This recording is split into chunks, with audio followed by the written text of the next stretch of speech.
नमस्कार दोस्तों, टेक्निकल पंडा राय चैनल पे आप लोगों का स्वागत है। प्रीवियस वीडियो में मैंने यूनिट का कुछ बेसिक बताया था और आज का जो वीडियो होने वाला है उसका सेकंड पार्ट होने वाला है। तो फ्रेंड्स, अगर आप मेरे चैनल पे नए हो तो प्लीज़ सब्सक्राइब जरूर कर देना, उसके साथ साथ बेल आइकन को भी दबा देना ताकि मैं जब भी वीडियो अपलोड करूँ आपके पास पहले नोटिस चला जाए। तो आज का जो टॉपिक है वो यूनिट का सेकंड टॉपिक है। मैं कोशिश करूँगा कि जो भी एग्ज़ाम रिलेटेड है आपका वो जल्दी से जल्दी कवरेज करने के लिए, ताकि आपका आने वाला जो एग्ज़ाम है इसरो का जो भी एग्ज़ाम है तो वो डायरेक्ट एग्ज़ाम रिलेटेड कुछ आपको मिल जाए क्वेश्चन में। तो चलिए कुछ शुरू करते हैं। देखिए यहाँ पे फर्स्ट जो है फोर्स, यहाँ पे क्या है लिखा है, मतलब तो यहाँ पे हेडिंग हम देख लेते हैं। पहले लिखा है units in measuring practice with definitions. तो सिंपल से हम देख लेंगे, ये जो है फोर्स, प्रेशर, नॉर्मल स्ट्रेस यहाँ पे लिखा है, ये सारे हमारा क्वांटिटी है जो फिजिकल क्वांटिटी हम बोल सकते हैं, उसका यूनिट से है और यूनिट के साथ साथ कुछ फार्मूला, मतलब हम यूनिट ही बोल सकते हैं, ठीक है। और इसका ये शॉर्ट, उसका जो है ये हमारा सिंबल से, तो यहाँ पे सिंबल में लिख देता हूँ।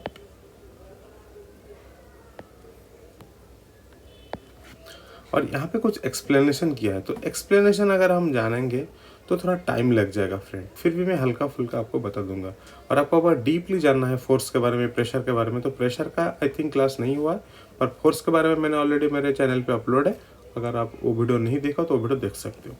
तो देखिए यहाँ पे फोर्स का जो मीनिंग है फ्रेंड, यहाँ पे सिंपल सा लिखा है। फोर्स का हम अगर यूनिट कहेंगे तो न्यूटन होगा। तो फोर्स का मतलब क्या है हम थोड़ा सा समझ लेते हैं। फोर्स एक क्या है, एक्सटर्नल एजेंट है, ठीक है। जो कोई एक बॉडी को अगर हम बाहर से कुछ फोर्स देते हैं, जो एक्सटर्नल एजेंट अगर कुछ एक्ट करता है तो बॉडी मूवमेंट हो जाता है। जैसे कि मानिए कोई भी, माने सिंपल से मानिए आपका कार खड़ा है, आप अगर बाहर से जब तक कोई भी एक्सटर्नल एक्ट नहीं करवा रहे हो तो वो कार वहाँ से मूवमेंट नहीं होने वाला है। मतलब मानिए आप खुद धक्का दे रहे हो तो गाड़ी वहाँ से मूवमेंट करेगा। तो मतलब आप जो धक्का दे रहे हो, आप वहाँ पे क्या कर रहे हो ना, फोर्स अप्लाई कर रहे हो। तो सिंपल से आपको पता चल गया फोर्स क्या है। तो यहाँ पे सिंपल सा है, फोर्स का जो यूनिट है वो न्यूटन है। और यहाँ पे 1 न्यूटन का जो है हमारा, यहाँ पे सिंपल सा है, जब 1 kg मास को अगर हम 1 मीटर पर सेकंड स्क्वायर, मतलब एक्सेलरेशन, देखिए सिंपल से फंडा, माने आप गाड़ी बाइक चला रहे हो, तो बाइक, माने बाइक चल रहा है, तो बाइक में जब 1 मीटर पर सेकंड स्क्वायर एक्सेलरेट हो रहा है, ठीक है, समझ ध्यान से, स्पीड नहीं, स्पीड अलग चीज़ है, एक्सेलरेशन अलग चीज़ है। जब 1 मीटर पर सेकंड स्क्वायर एक्सेलरेट हो रहा है और उस टाइम 1 मास जो है वो मास सिर्फ 1 kg है, तो तब हम कैलकुलेट कर पाएंगे कि फोर्स कितना है। तो फोर्स उसी टाइम फोर्स होगा 1 न्यूटन। तो सिंपल सा फंडा है यहाँ पे। तो यहाँ पे आपको सिंपल से याद रखना है कि फोर्स का यूनिट है न्यूटन। जब कभी कभार कैलकुलेशन भी आता है फ्रेंड, वो मैं बता दूंगा कैलकुलेशन पार्ट कैसा है। फिर नेक्स्ट देख लेते हैं प्रेशर। प्रेशर देखिए ये फोर्स से रिलेटेड है।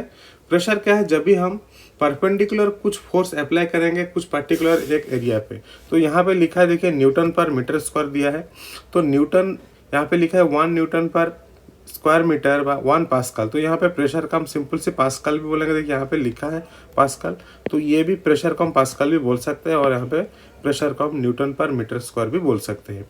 तो 1 newton per square metre or 1 Pascal is equal to the pressure with which the force of 1 Newton is exercised perpendicular to the area of the 1 meter square।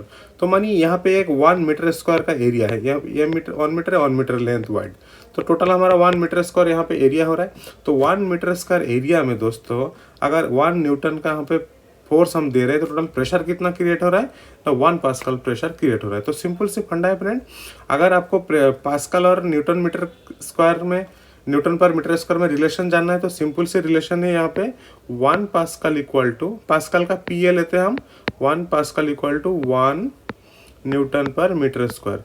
ये simple सा आपको याद रखना है। देखिए यहाँ पे लिखा है 1 pascal equal to the 1 newton is exercise perpendicular to the 1 metre square, ठीक है। यहाँ पे लिखा है देखिए 1 pascal equal to 1 newton per metre square. ये आपको पूरा याद रखना है, कभी कभार एग्जाम में आता है। सिंपल से और एक है 1 बार इक्वल टू, यहाँ पे लिखा है 10 to the power 5 pascal equal to 1 bar. तो ये भी आपको याद रखना है। नेक्स्ट देखिए स्ट्रेस लिखा है, नॉर्मल स्ट्रेस। तो देखिए स्ट्रेस का मतलब वही सिंपल सी, प्रेशर और स्ट्रेस का जो यूनिट है लगभग सेम है। तो अगर आप प्रेशर को पूरा याद रख लिया, प्रेशर के बारे में पूरा आपको जानकारी हो गया तो आप स्ट्रेस के बारे में भी जानकारी आपको आसान हो जाएगा। सेम लगभग सेम ही है। अगर प्रेशर का unit Newton per metre square है, उसका भी देखिए न्यूटन पर मीटर स्क्वायर है और उसका भी सेम है।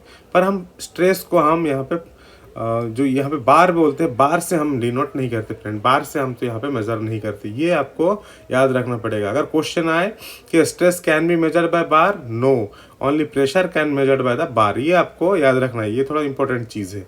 तो स्ट्रेस देखिए, स्ट्रेस सिंपल यहाँ पे बोला गया है टेंसाइल स्ट्रेस। स्ट्रेस में समझा देता हूँ फ्रेंड। यहाँ पे मानिए एक कोई भी बॉडी है, ठीक है, यहाँ से भी हम फोर्स दे रहे हैं, यहाँ से भी फोर्स, दोनों तरफ से मैं क्या कर रहा हूँ ना, मानिए यहाँ पे 1 न्यूटन का फोर्स दे रहा हूँ, यहाँ पे भी 1 न्यूटन का फोर्स दे रहा हूँ दोनों तरफ से।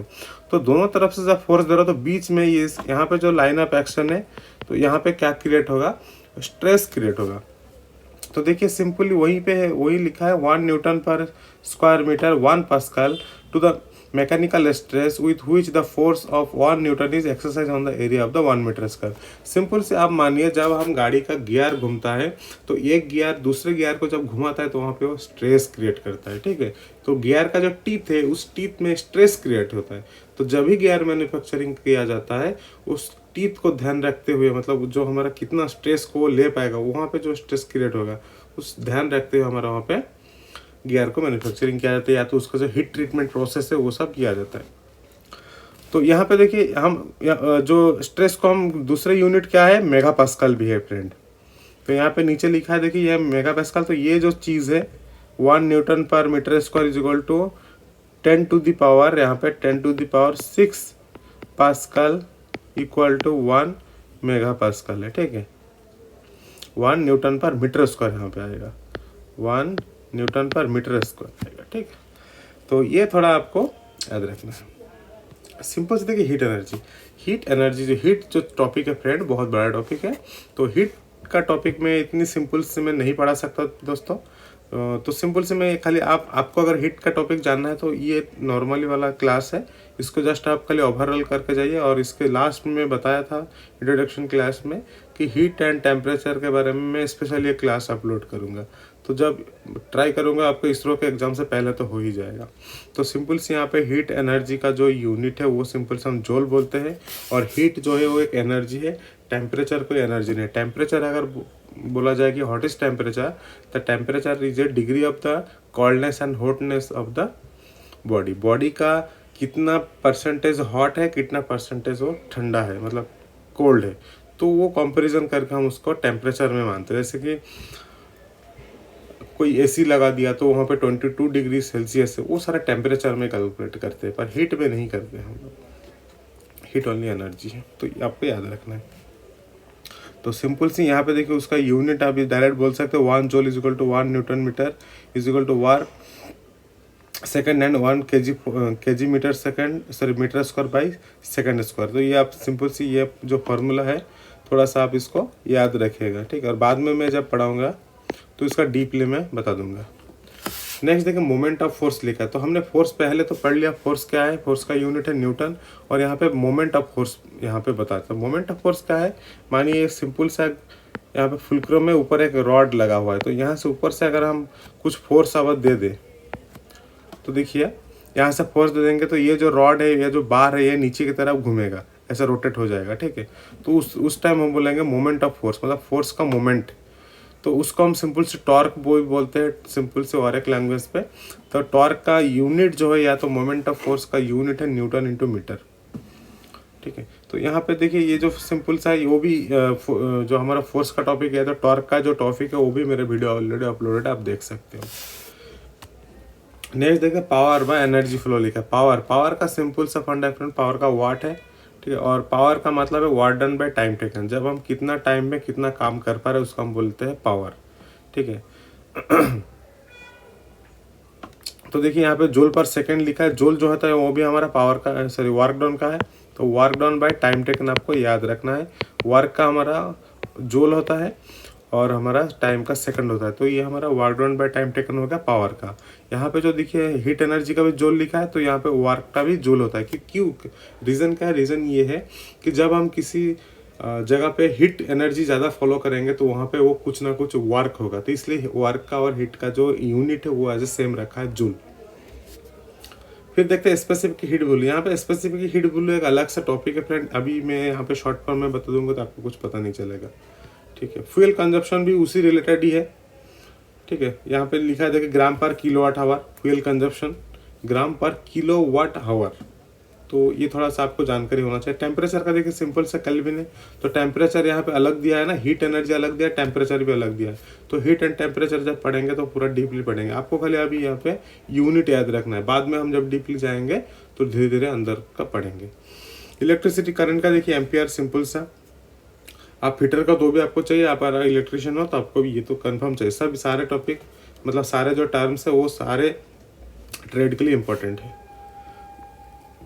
तो चलिए फ्रेंड्स, ये आज का जो क्लास है ये इतना ही है, ठीक है। और नेक्स्ट जो वीडियो है मैं इसके बाद का जो टॉपिक है उसको पढ़ाने के लिए कोशिश करूँगा। तो चलिए फ्रेंड्स, मिलते हैं फिर नेक्स्ट वीडियो में। Thanks, bye bye.